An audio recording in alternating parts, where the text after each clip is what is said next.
NDA అభ్యర్థికే Chandrababu గారైనా పవన్ కళ్యాణ్ గారైనా YCP అయినా అందరూ కలిసి మద్దతిస్తున్నారు. ముఖ్యంగా తెలుగుదేశం పార్టీ ఎన్డీఏ అభ్యర్థికి మద్దతిస్తున్నాం, ఎందుకు ఇవ్వకూడదు, మాది మిత్రపక్షం కదా అంటున్నారు. నిజమే, మీది మిత్రపక్షమే, కానీ తెలుగుదేశం పార్టీ పెట్టిందే తెలుగు ఆత్మగౌరవం కోసం. మరి ఈ రోజు తెలుగువాడు నిలబడి ఉన్నాడు. మరి ఈ రోజు తెలుగు జాతి పక్షాన నిలబడాలని మీకు ఎందుకు అనిపించటం లేదు?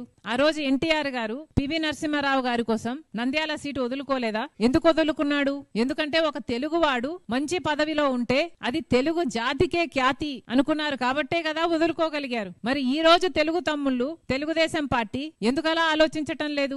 ఈ రోజు తెలుగు జాతి కంటే బీజేపీ ఖ్యాతే మీకు ముఖ్యమా? తెలుగు ఆత్మగౌరవం కంటే మోడీ ఆత్మగౌరవమే మీకు ముఖ్యమా?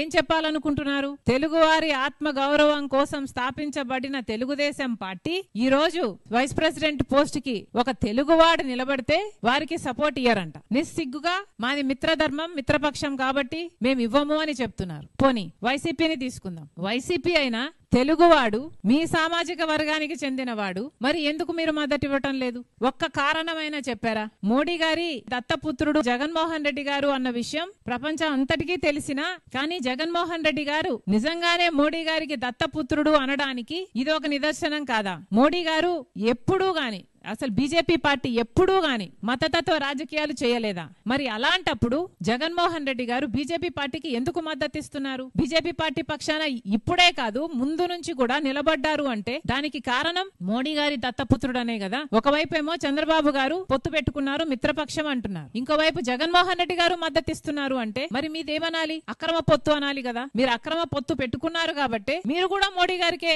ఎన్డీఏ అభ్యర్థికే మీరు మద్దతిస్తున్నారు. సుదర్శన్ రెడ్డి గారు ఏ పార్టీకి చెందిన వారు కాదు. అవతల బీజేపీ అభ్యర్థి నిలబెట్టిన ఎన్డీఏ అభ్యర్థి ఆర్ఎస్ఎస్ కు సంబంధించిన వాడు, ఆర్ఎస్ఎస్ తరపున నిలబడిన వాడు, ఉన్నవాడు. ఆర్ఎస్ఎస్ నుంచి వాళ్ళు ఒక మనిషిని నిలబెడితే ఇంకో పక్క సుదర్శన్ రెడ్డి గారు ఏ పార్టీకి చెందిన వాడు కాదు, ఎన్నో అద్భుతమైన జడ్జిమెంట్లు గిరిజనుల కోసం కూడా నిలబడిన వాడు. అలాంటి వాడు తెలుగువాడు, మీ సామాజిక వర్గానికి చెందిన వాడు. మరి మీరు ఎందుకు మద్దతు ఇవ్వటం లేదో ఒక్క క్లారిఫికేషన్ అయినా జగన్మోహన్ రెడ్డి గారు ఇచ్చారా? ఇప్పటికైనా డిమాండ్ చేస్తున్నాం. చంద్రబాబు గారైనా జగన్మోహన్ రెడ్డి గారైనా ఎన్డీఏ అభ్యర్థికి ఎందుకు మద్దతు ఇస్తున్నారు? బీజేపీ మీకు ఏం చేసింది, రాష్ట్రానికి ఏం చేసిందని మీరు బీజేపీ పక్షాన నిలబడుతున్నారు? 10 సంవత్సరాలు ప్రత్యేక హోదా అన్నారు, ఇవ్వలేదు. పోలవరం ప్రాజెక్ట్ ఎత్తు తగ్గిస్తున్నారు, పోలవరం ప్రాజెక్ట్ కూనీ చేస్తున్నారు, అయినా మీరేం మాట్లాడరు. రాజధాని కోసం నిధులు ఇవ్వాల్సిన వాళ్ళు అప్పులుగా ఇస్తున్నారు, అయినా ఏం మాట్లాడరు. అయినా చంద్రబాబు గారు, జగన్మోహన్ రెడ్డి గారు అదే మోడీ గారికే మద్దతు ఇస్తారు. ఎందుకని? సమాధానాలు చెప్పాలి కదా.